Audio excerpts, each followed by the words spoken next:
Da mesma forma que vocês aqui é exército, também não sou de governo não, tá ligado? Então isso aqui não é polícia não. Então papo reto mesmo. O bagulho vai ficar sério mesmo. Pode olhar pra minha cara, não botar minha cara mesmo. O bagulho é sério, eu não vou depois que a cabeça dela 6 horas, se não tudo agra não, vou botar nessa política nessa calma.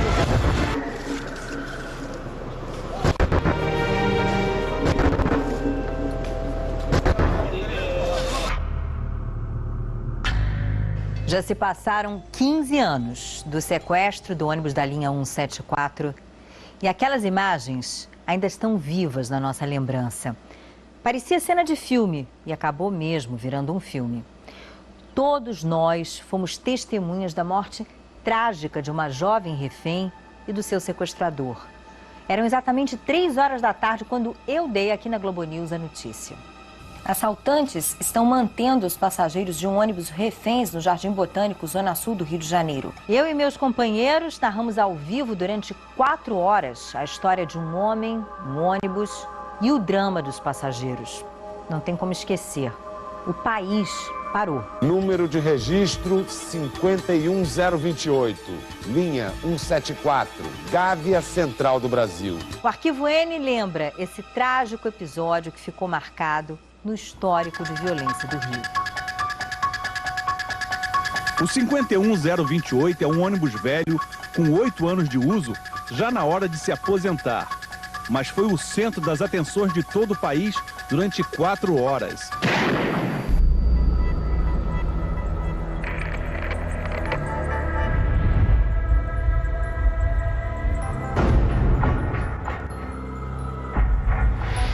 Desastre, o desfecho do assalto, onde uma refém e o bandido morreram.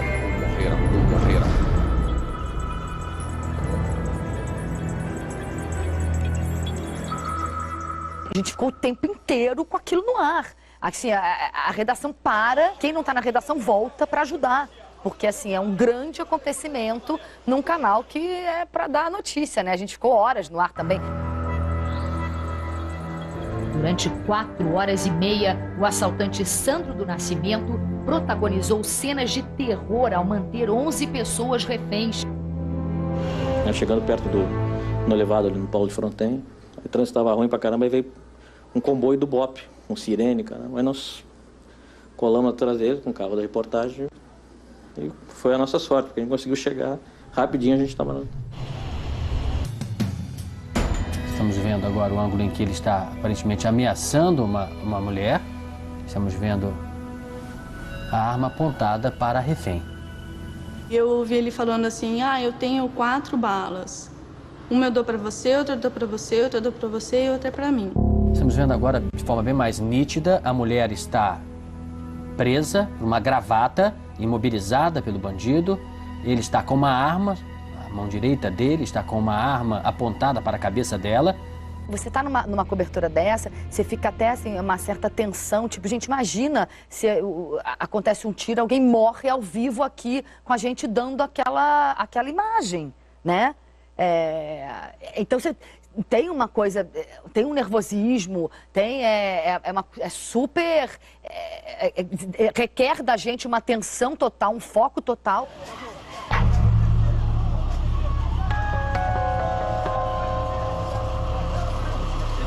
Agarrado com uma passageira, o assaltante aponta a arma para todos os lados. Teve uma hora que ele parou, me levou para a cadeira do motorista, sentou, me fez sentar no colo dele e queria que eu dirigisse o ônibus. Ele queria sair com o ônibus daquele local. E ficava aterrorizando. Fala para eles que eu quero isso, que eu quero aquilo. Senão eu vou te matar. Se você não convencê-los, eu vou te matar. O assaltante agora está tentando sair com o ônibus, com a vítima no colo dele. O criminoso ainda obriga um passageiro a ajudá-lo, mas os dois não conseguem fazer o ônibus andar. Eu falei que eu não sabia dirigir. Ele, não, vem cá, dirige assim mesmo, dá o seu jeito aqui, aí tal. Eu tentava assim, ligava, depois aí morria, aí depois ligava de novo, aí tentava passar a marcha. Deixou bem claro, até ele falou assim, eu já vi isso no filme, como no filme, não sei. Aí foi lá e ele ia pegar o ônibus e seguir direto à barreira que tava nos carros assim. Nervoso, ele segura a mulher e atira em direção aos policiais. Ai, disparou um tiro. Nesse momento, ele disparou um tiro para fora do ônibus em direção aos jornalistas. A situação nesse momento realmente ficou tensa. Todos os jornalistas estão abaixados atrás dos carros. E agora ele quer armas e sair daqui sozinho, sem interferência da polícia. A polícia está pedindo para que os jornalistas se afastem nesse momento. Os jornalistas estão saindo em volta. Foi uma comoção, né? O Rio de Janeiro parou. Eu me lembro que a repórter que foi para lá foi a Vanessa Rich. Realmente a situação aqui é muito tensa, corre o risco de alguém tomar um tiro. Ele está irritado com a presença dos jornalistas e dos policiais que tentam negociar. Até agora, o ônibus não foi invadido, mas ele continua no banco do motorista com a arma apontada para uma das reféns. Os outros reféns continuam no ônibus. Ele falava que eu ia ver ele na televisão, tá fazendo sucesso. Liga só, rapaziada. Da mesma forma que vocês acham excesso, também não sou de governo não, tá ligado? Não quero saber decisão hoje de polícia não. Então papo reto mesmo. O bagulho vai ficar sério mesmo. Pode olhar pra minha cara, não vai minha cara mesmo. Eu estava dentro de uma escola trabalhando, aí no intervalo de almoço das serventes, elas estavam vendo televisão. Tia Ju, está acontecendo uma coisa horrível no Rio, um assalto. Falei, gente, tira disso daí, isso não é educativo. Ele continua ameaçando os reféns.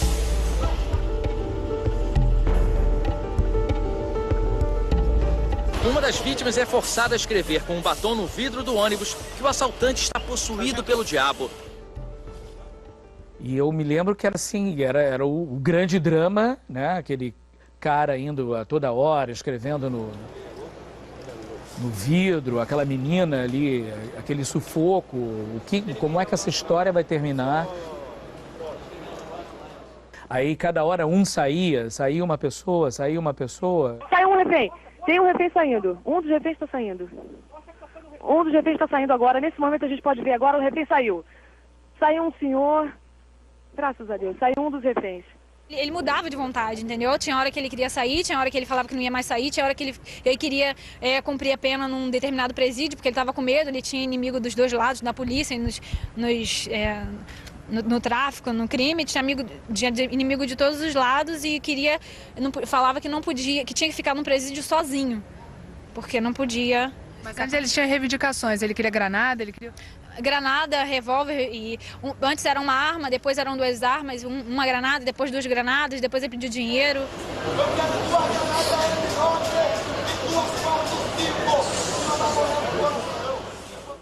Como manda, né, a técnica, inicialmente eu tentei estabelecer um contato com ele. Contato para saber das motivações, para saber até onde com quem a gente estava lidando. Eu designei um nome pra ele. Falei, o seu nome vai ser Sérgio. Tá ok, Sérgio? Aí ele, tudo bem. Então tá, meu nome é Sérgio. Pode me chamar de Sérgio. Até aquele momento eu não sabia. Ninguém sabia que ele era o Sandro. Pra mim, era uma pessoa boa. Eu jamais ia imaginar que ele seria capaz de fazer aquilo que ele fez no ônibus. Tinha 7 para 8 anos, quando ele viu a minha irmã, a mãe dele, sendo assassinada. A mãe de Sandro foi morta a facadas. Ela estava grávida. Estava de 5 meses, de gêmeos. E ele viu tudo? Viu tudo. Correu lá em casa e falou assim, tia, acordar que minha mãe está toda machucada. Ele ficou meio assim, estranho, ele ficava muito calado, ele não falava nada a respeito de nada. Um dia ele falou para mim, tia, vou crescer, vou pegar uma arma e vou matar a mulher que matou minha mãe. Ele não esquecia nada, ele queria ficar o mais longe possível, para ele não lembrar, eu acho. Entendeu? Ele queria ficar longe daquele lugar que ele viu tudo aquilo acontecer, entendeu? Antes de completar 11 anos, Sandro foge da casa da tia e vira menino de rua. Ela só o reencontraria depois, em 1993. Sandro foi um dos sobreviventes da chacina da Candelária. Um crime bárbaro choca o país e repercute no exterior. 7 meninos de rua do Rio são assassinados friamente no centro da cidade. Na praça em frente à Igreja da Candelária, no centro do Rio, mais de 40 crianças dormiam embaixo da marquise. Os matadores chegaram em 2 carros, um táxi e um Chevette branco. Os 5 homens saltaram e começaram a atirar. 2 crianças e um rapaz de 19 anos foram mortos ainda dormindo. Os outros acordaram e tentaram fugir. Na perseguição, mais 2 crianças foram baleadas. Uma morreu no hospital. Outra criança foi assassinada na praça, em frente à igreja. E mais 2 foram encontradas mortas no aterro do Flamengo.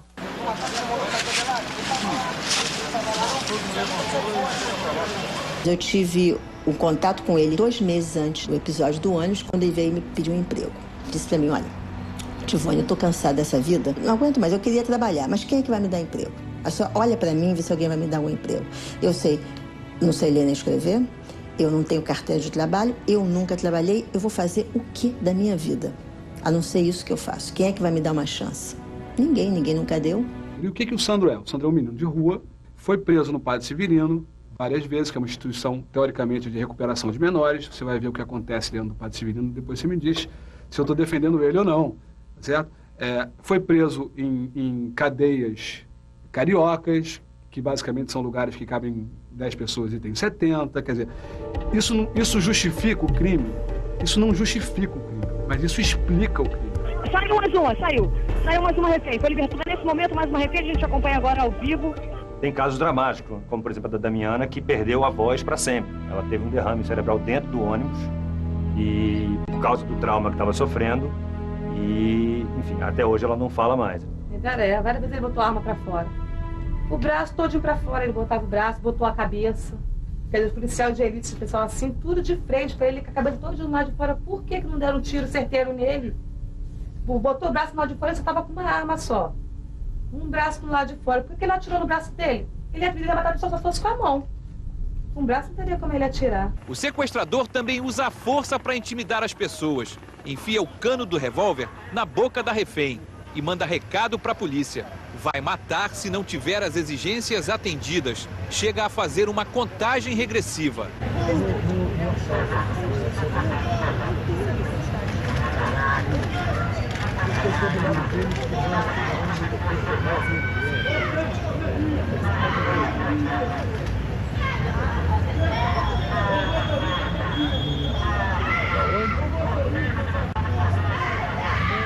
Era apenas um blefe, parte da sessão de tortura que se arrastou por 4 horas e meia.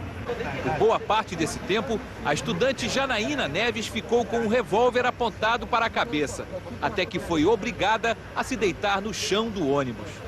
Falei, bem, agora chegou a minha hora. Se tiver que morrer, eu vou morrer agora.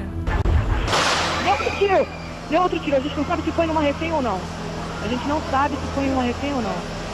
Deu outro tiro em direção ao chão do ônibus. A gente não tem a exata noção se foi na refém ou não. A gente está achando que ele atirou numa refém. Ele matou. A refém está dizendo que ele matou uma das reféns que estava no chão do ônibus. Ele atirou em uma das reféns que estava no chão do ônibus e a refém que estava sob a mira do revólver disse que ele matou a outra refém.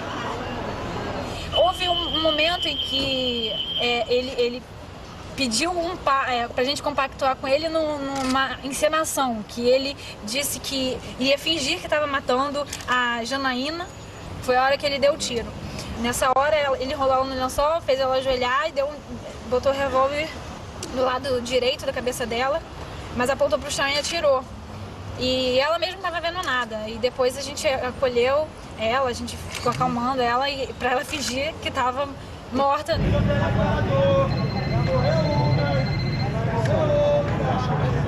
Ele não atirou, mas fez novas ameaças.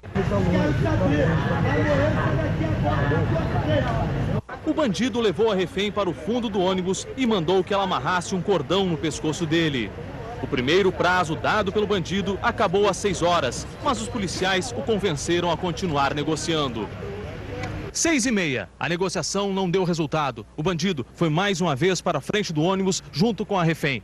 Ele deu um novo prazo para a polícia. Quer que as exigências sejam aceitas até às 7h30 da noite, senão ameaça matar todos os reféns. O bandido ameaçou atirar de novo. Voltou a andar pelo ônibus com a refém. Um passageiro de muletas foi retirado. Parece que está saindo mais um refém, está saindo. Mais um refém está sendo libertado agora. É um rapaz, um senhor de muletas, foi libertado agora. Mais um refém foi libertado, um senhor. A gente continua acompanhando imagens, as pessoas estão todas, parece que está sendo libertada mais uma refém, a gente acompanha agora. Ah, ele está atirando agora, mais um tiro.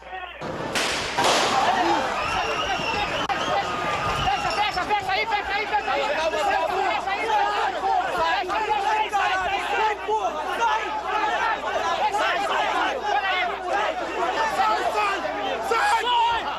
Sai, porra! Vem, meu irmão!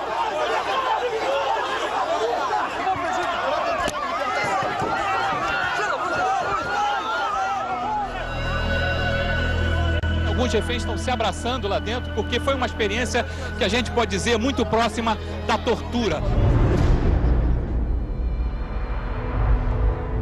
No meio da confusão, a jovem que teria sido baleada se levantou. Estava viva.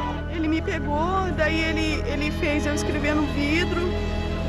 Daí ele colocou a arma dentro da minha boca, falou que ia me matar. Fez maior terror com a gente, assim, todo mundo passando mal, tinha 2 senhoras mal.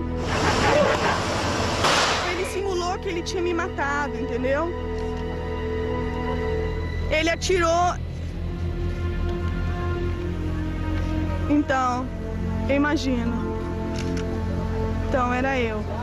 Até aqui o local e olha só. Mano. A imagem dele descendo do ônibus. Desceu. Ele desceu. Baixa aí, mano. Não levanta.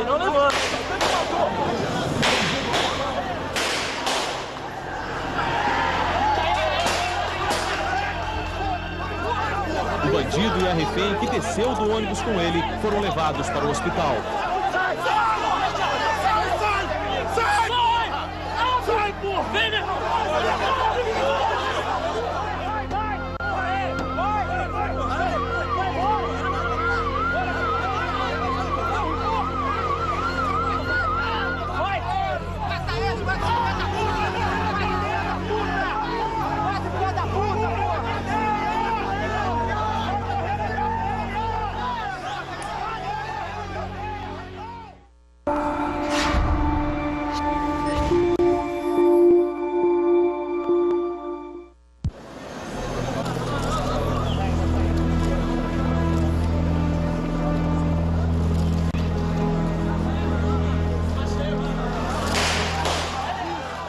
Falar um pouco sobre a única vítima, ou a vítima do ônibus que faleceu ontem. É uma professora meiga e dedicada, uma jovem com muitos sonhos e vontade de viver. Há pouco mais de um ano, Geisa deixou o Ceará e veio para o Rio. Morava na Rocinha com o marido e era professora de artes plásticas de crianças pobres da favela. Entre todos os reféns, Geisa Gonçalves foi a que mais sofreu durante os momentos de terror dentro do ônibus. Teve os cabelos puxados, pediu por socorro pela janela e teve o cano do revólver posto dentro da boca. Foi o escudo do assaltante quando ele finalmente decidiu deixar o ônibus depois de mais de 4 horas de muita tensão. E acabou morta com 5 tiros, 2 de raspão. Eu não perdoo. Eu queria que não tivesse matado ele. Eu queria que ele penasse o resto da vida dele na cadeia. Este homem garante, o fim desta história poderia ter sido diferente. Ele viu diversas vezes as imagens na TV. Primeira conclusão, o soldado Marcelo dos Santos partiu para o ataque sem engatilhar a submetralhadora. Um erro fatal. Com uma submetralhadora, o capitão mostra o movimento que o soldado teve que fazer diante do sequestrador. As imagens revelam que o assaltante percebeu o ataque do policial. Naquele momento ele não poderia atirar. Não estava em condições de tiro. Teria que terminar esse trancamento, terminar o engatilhamento para poder atirar a arma. Revela também outro erro do PM. A arma está apontada para o ombro, não para a cabeça do sequestrador. O policial estava há mais de 2 anos sem praticar nenhum tipo de exercício tático. Nesta imagem, o comandante do BOPE, coronel José Penteado, parece falar com os homens que estavam na frente do ônibus, entre eles o soldado Marcelo. Depois da tragédia, o coronel negou que tivesse dado ordem ao soldado para que ele tentasse o ataque. A disciplina tática do BOPE ela é uma marca do BOPE, a disciplina tática. O policial não age sem ordem. Mas quem seria o responsável pelos erros? O soldado? A responsabilidade de quem colocou aquele policial ali. A responsabilidade então seria do comandante do BOPE. Com certeza. O vidro estava fechado, ele não parava de se movimentar. Os momentos que ele se apresentou, que poderia ter um tiro, o homem, meu atirador, não estava em boa posição para fazer aquele disparo. E, um detalhe, ele estava sempre com a arma engatilhada. O menor toque na tecla do gatilho seria o suficiente para disparar. Não tinha treinamento no BOPE com aquela arma há mais de 2 anos. O Rodrigo era um instrutor, ele mesmo não dava o treinamento. Não tinham coletes à prova de bala. O comandante Penteado, que foi muito criticado na ocasião, ele pode ter cometido erros técnicos, mas ele foi muito corajoso. Ele ficou na frente do ônibus, sem colete à prova de bala, falando com o Sandro, tanto ele quanto os outros 2 negociadores. A polícia, de uma certa maneira, é também uma vítima. Ela é uma vítima do descaso da segurança pública, da descontinuidade da segurança pública. O policial é mal remunerado, corre muito risco, sobe favela para trocar tiro com um sequestrador que está super bem armado e ganha R$600, certo? Então, o policial, que trataram de uma certa maneira os policiais lá como vilões, né, não são vilões, na verdade. Eles são personagens de um grande drama que a gente encena todo dia no Rio de Janeiro, que é o drama do descaso com a segurança pública e com os meninos de rua e com as pessoas pobres.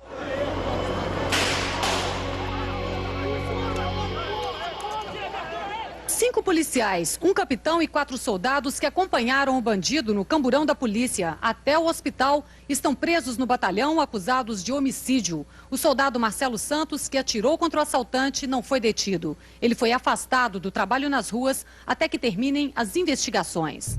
Esta semana, a Justiça absolveu os policiais. Por 4 votos contra 3 votos, os senhores jurados contra o acusado Ricardo de Souza Soares negaram o quesito pertinente à autoria, absolvendo. E quanto aos réus Flávio Duval Dias e Márcio de Araújo Davi, também por maioria, decidiu-se pela absolvição.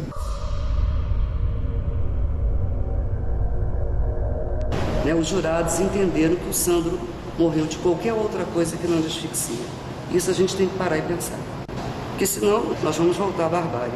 E isso nós que representamos o poder constituído, nós que formamos a sociedade, nós que tivemos a oportunidade de estudar, nós que tivemos a oportunidade de ter proteínas para pensar, a gente tem que parar e pensar e começar a agir de uma forma cidadã, de uma forma respeitando a nossa Constituição, respeitando o indivíduo, tentando salvar os Sandros.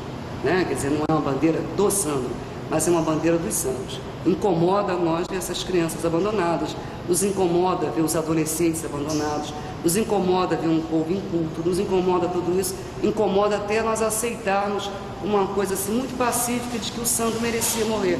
O Sandro foi enterrado novamente. Com certeza ele morreu outra vez.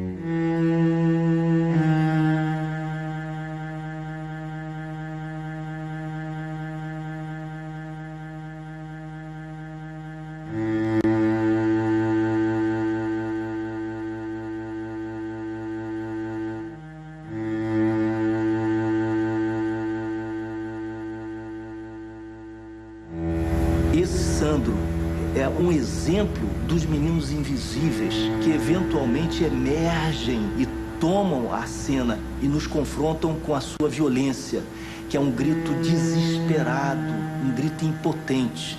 Nós só vemos o que nós projetamos, a caricatura que nós, com os nossos preconceitos, projetamos.